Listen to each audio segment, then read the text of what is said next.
Voici les scientifiques qui explorent l'univers. Qu'il s'agisse de découvrir sur la Lune des mines d'or qui pourraient sauver la Terre. Nous allons sur la Lune non pas parce que c'est facile, mais parce que c'est lucratif. Ou de protéger notre planète d'un astéroïde. Les dinosaures ont disparu parce qu'ils n'avaient pas de programme spatial. Nous, on en a un. À la conquête de l'univers. Inédit, bientôt sur Discovery Science.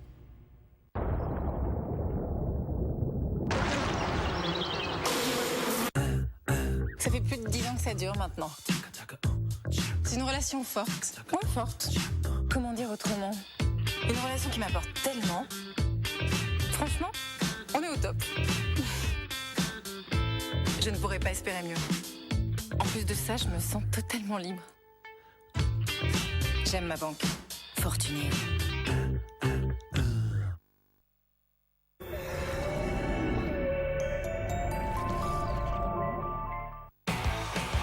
Un grand rocker qui a la passion des voitures, ça donne ça.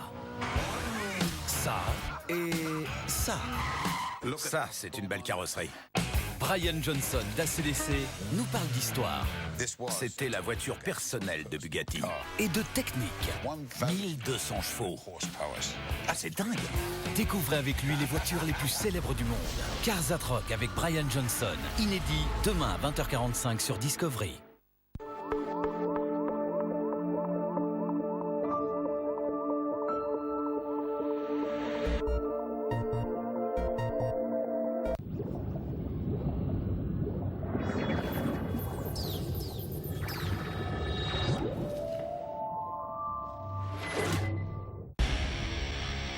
La mort est partout.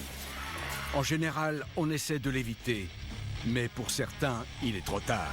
Chaque jour, nous menons une guerre contre les microbes, les toxines, les blessures, les maladies et les catastrophes. Il y a tant de façons de trouver la mort. Le simple fait de survivre est un miracle. Car chaque jour de notre vie, 1000 morts insolites nous guettent.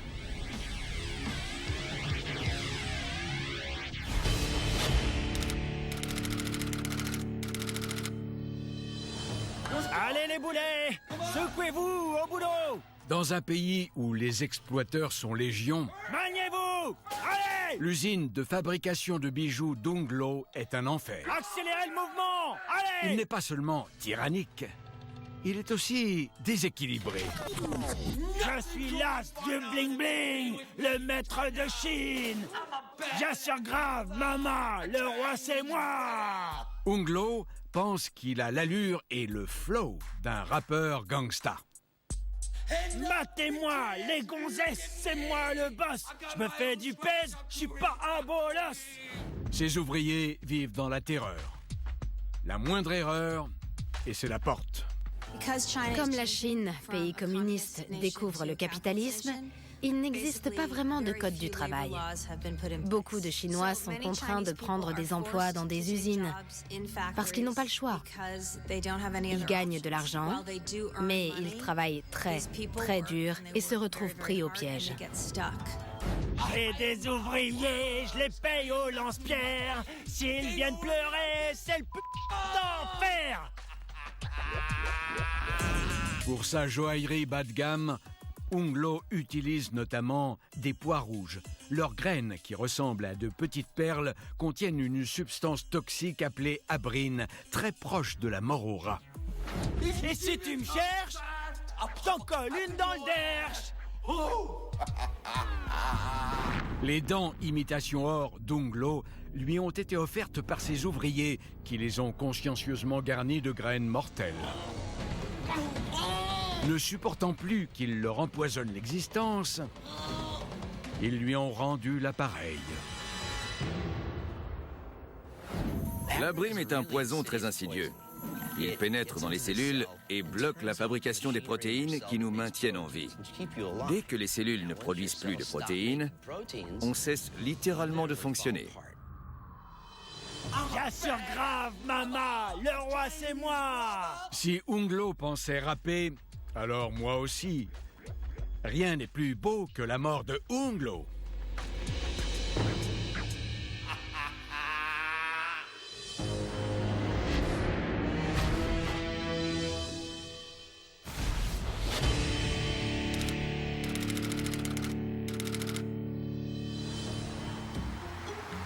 Bienvenue à tous pour notre championnat de mini-golf. Bienvenue. Martin Manser est un golfeur contrarié. N'ayant pas réussi à percer sur le circuit professionnel, il en est réduit à jouer au mini-golf. Et bien sûr, l'inébranlable Hazel Atkin. Un prix de 1 000 $ est en jeu. J'ai fait des biscuits. Et Martin est prêt à pousser mémé dans les orties. Un petit cookie? Ça vous tente? La branche professionnelle du mini-golf est très sérieuse. Il y a une centaine de tournois par an et des milliers de dollars à gagner. Les choses commencent mal pour Martin. Et ça ne va pas s'arranger.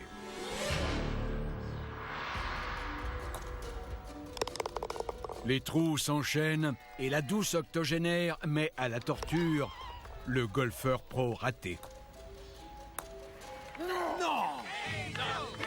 Hazel est aussi douce qu'un serpent. Elle le nargue, toute dents dehors, en agitant son vieux popotin.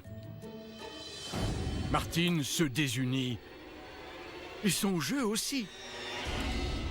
Non! Hazel remporte le trophée et les 1 000 $. Humilié, Martin jette son club sur le tableau des scores. Mais la tête se détache et le shaft rebondit pour venir s'enfoncer dans son thorax, lui transperçant l'aorte. Son cœur s'arrête net. 15 secondes plus tard, il est raide mort. En échec chez les pros et chahuté par une grand-mère, Martin a fini par perdre la tête et se prendre le manche.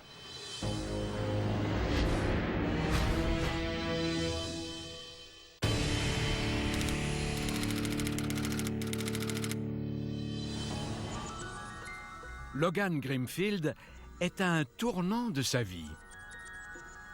Je suis riche! Il vient de remporter 78 millions de $ à la loterie. Il entame sa vie de gagnant par l'achat d'une immense résidence, mais l'argent, comme l'alcool, son fidèle compagnon, lui monte à la tête. Grâce à ses gains, Logan peut profiter des bonnes choses de la vie, comme des prostituées à 1 000 $ la journée.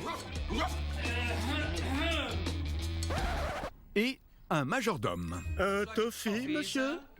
Un toffee?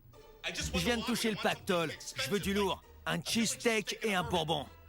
Et toi, tu veux quoi? Un café. La fortune fraîchement acquise de Logan l'a rendu schizophrène et paranoïaque. C'est moi, monsieur. Ouais! Sa consommation excessive d'alcool alimente sa paranoïa grandissante. Il est persuadé que tout le monde en veut à son argent. Personne ne me prendra mon fric. Vous n'aurez pas mon argent. Jamais! Tout dans l'environnement de ce fou alcoolique finit par susciter sa méfiance. Même une œuvre d'art payée trop cher. Personne ne touchera à sa fortune, pas même ce type. Il va récupérer sa flèche lorsque soudain, Logan reçoit le choc de sa vie.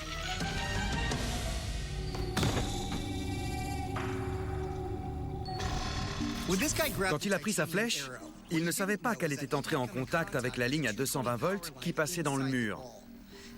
Il s'est donc pris un courant électrique dans le bras, puis dans le cœur, qui a cessé de battre. Et il est mort sur le coup.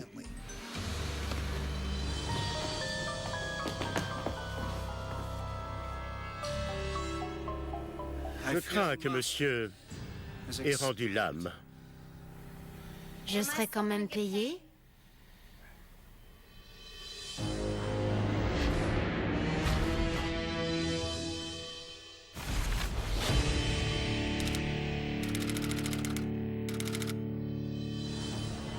Bienvenue dans votre cours de yoga extrême.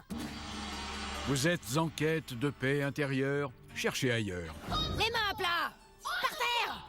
C'est ce que je fais. Plus bas! J'y suis là. Pour notre professeur de yoga, c'est la douleur intense qui prime sur la plénitude.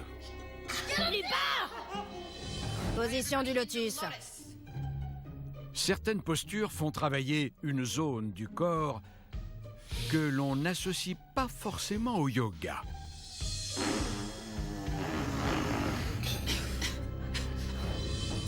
Il arrive que certains élèves aient des flatulences en cours. Moi-même, ça m'est arrivé et je n'ai pas honte de le dire. On se contorsionne dans des postures inhabituelles. Il y a notamment celle qu'on appelle Pavana Muktasana, ou position qui libère les vents. Ça aide quand on a des troubles à ce niveau-là. Enlève les jambes. Si tu ne pètes pas, tu ne travailles pas vraiment. C'est dégoûtant. Notre lâcheuse de bombes ne se le fait pas dire 2 fois. Oh, non. C'est odorant, mais on s'habitue. Il faut bien se dire que dans une pièce où il fait 40 degrés, avec un taux d'humidité de 40%, il n'y a pas que les gens qui pètent. Il y a surtout ceux qui transpirent. Alors, si vous êtes un peu délicat au niveau des odeurs, réfléchissez bien avant de suivre un cours de yoga avancé. Franchement, un P de temps en temps, c'est rien comparé à ce que ça peut être. Betty conclut par un lever de fessiers. Et ses élèves lèvent le camp. Hé, vous allez où? Non, non, arrêtez! Ça rime à rien. Restez là. Regardez, une nouvelle posture. Regardez, ça va libérer vos chakras. Non, non, revenez. Regardez. Restez, s'il vous plaît, non!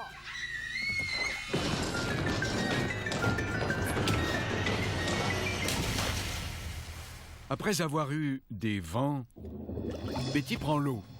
Elle tombe inconsciente dans le bassin de méditation. Elle a perdu connaissance et inspiré de l'eau qui est entrée dans ses poumons. Ça a provoqué une hypoxie. Son corps ne pouvait plus utiliser l'oxygène et n'arrivait plus à se débarrasser du dioxyde de carbone déjà présent dans son organisme. Son cerveau et son cœur ne recevaient plus assez d'oxygène et en 4 à 5 minutes, c'était fini. Betty était une terroriste du yoga qui a transformé son cours en guerre chimique. Elle a perdu ses élèves, mais au final, elle aura inventé une nouvelle position. Celle du piqué de tête mortel.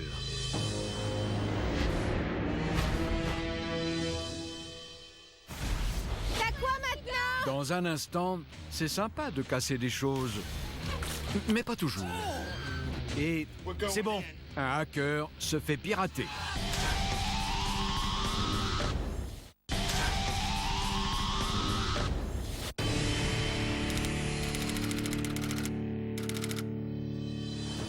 Jarod et ses amis sont des hipsters, autrement dit, des glandeurs professionnels. Ils sont tous dans le même cours de cinéma et pensent pouvoir démarrer une carrière grâce à des vidéos sympas postées sur le net. Oh, génial! Leur recette de la réussite? Des litres de bière et une caméra haute vitesse bas de gamme. Filme-la en train de boire. Ah ouais. Une jeune hipster bien pourvue qui boit de la bière au ralenti devrait leur assurer 1 million de vues. Il se poste sur un pont, fixe la caméra en contrebas et le lâcher d'objets commence. Faut que ça pète! Allez! Premier sacrifice, une belle pastèque. C'est ensuite au tour d'un ancien poste de télévision. Dernier objet de leur liste. T'as quoi maintenant? T'as quoi? Une boule de bowling! Une boule de bowling? Ah là là, ça va déchirer! La boule fait un plongeon de 25 mètres. Et les vidéastes font un très beau strike. C'est pas vrai! Tu l'as tué! La boule de bowling percute le sol à une vitesse de 115 km/h et vole en éclats. L'un d'eux vient se loger dans le bulbe rachidien du jeune homme, le centre de contrôle des fonctions vitales. Il meurt sur le coup. Bois. On en a vu d'autres dans l'équipe de 1000 morts insolites. Va-t-on pleurer pour un hipster de moins? Elle le fait si bien. Il l'a tué!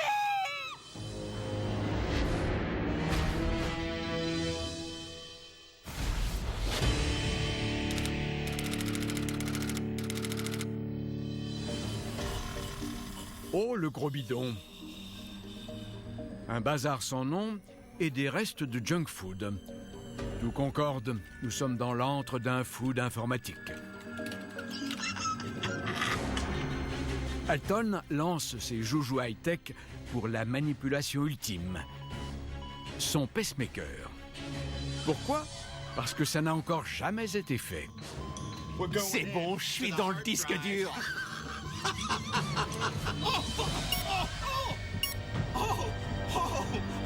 Oh là là. C'est bon. Il peut accélérer son rythme cardiaque. 61, 160, 168. Ou bien le ralentir à l'extrême. Je vais m'endormir. Soudain, il perd le contrôle. Attends.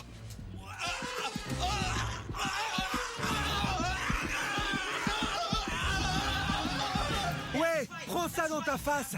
Johnny, le fan de jeux vidéo d'à côté, joue avec une manette sans fil. Mais les signaux se sont croisés et, à présent, c'est le pacemaker d'Alton qu'il commande. Le réseau sans fil est en fait un ensemble de dispositifs qui communiquent entre eux par le biais d'émetteurs-récepteurs. Tout ce que vous faites sur Internet, sur votre ordinateur ou sur votre téléphone est retranscrit sous forme de paquets qui sont envoyés par l'émetteur de votre appareil à un autre appareil qui comporte un récepteur. Un paquet est en fait un ensemble d'informations, de données numériques. Et c'est comme ça que les informations numériques circulent.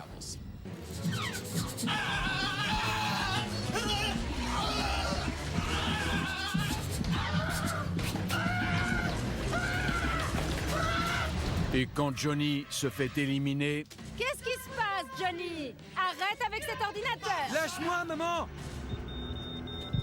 Alton également. En prenant la main sur son pacemaker, Alton l'a rendu accessible à d'autres appareils sans fil et donc à la manette de jeu de Johnny. Elle lui a envoyé des signaux que le stimulateur cardiaque a interprétés comme des ordres d'accélérer ou de ralentir. Son cœur est parti en fibrillation ventriculaire, c'est-à-dire une suite de contractions irrégulières. Elle a provoqué chez Alton un arrêt cardiaque et la mort. 168! Alton, le geek, a voulu contrôler son palpitant, mais un ado en jouant a pris la main sur son cœur et ça a été l'emballement. Le jeune a râlé, mais pour Alton, game over.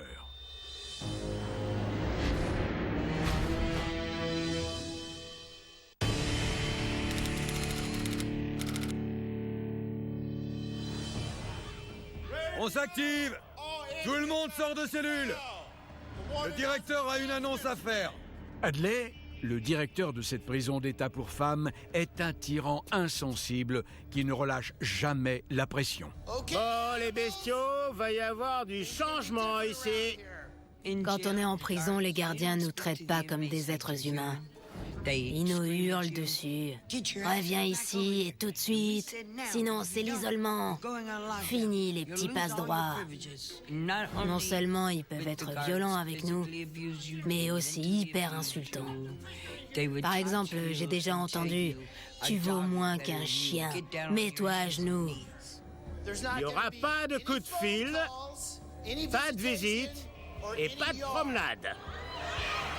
Dans la prison, Hadley est tout le monde, sauf son chien, Bear. C'est que toi, Bear. Mais il ne se contente pas de maltraiter les détenus. Les cupcakes qu'on a saisis pour vous. Il les dépouille aussi.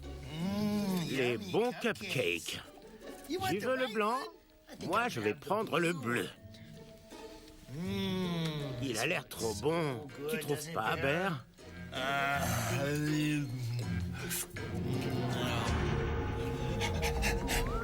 Oh, Bear! Ce qu'il ignore, c'est que le cupcake bleu est bourré de PCP qu'une détenue comptait recevoir discrètement.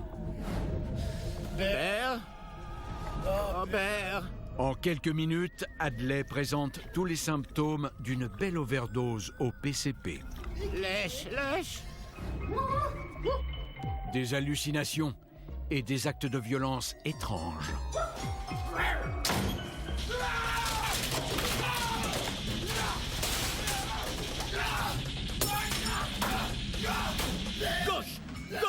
gauche, droite, gauche, tourne. Gauche, gauche. Ah, sortez, sortez!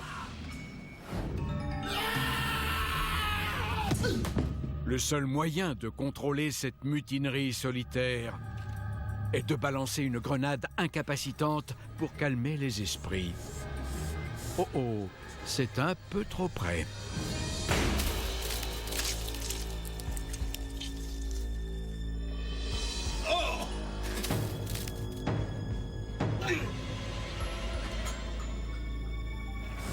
Quand la grenade explose, on peut avoir des températures de 1500, 2000 degrés. Et à 30 cm de la tête, ça envoie une onde de choc. Ça peut provoquer la rupture des vaisseaux sanguins du cerveau, des blessures graves et la mort. Alors, qu'est-ce qu'on a? Adlai a volé des gâteaux. Moi, je vais prendre le bleu. Dont un largement aromatisé au PCP. Oh, Bear! Et il a bien mérité son dessert. Il a fait disjoncter, craquer et perdre littéralement la tête.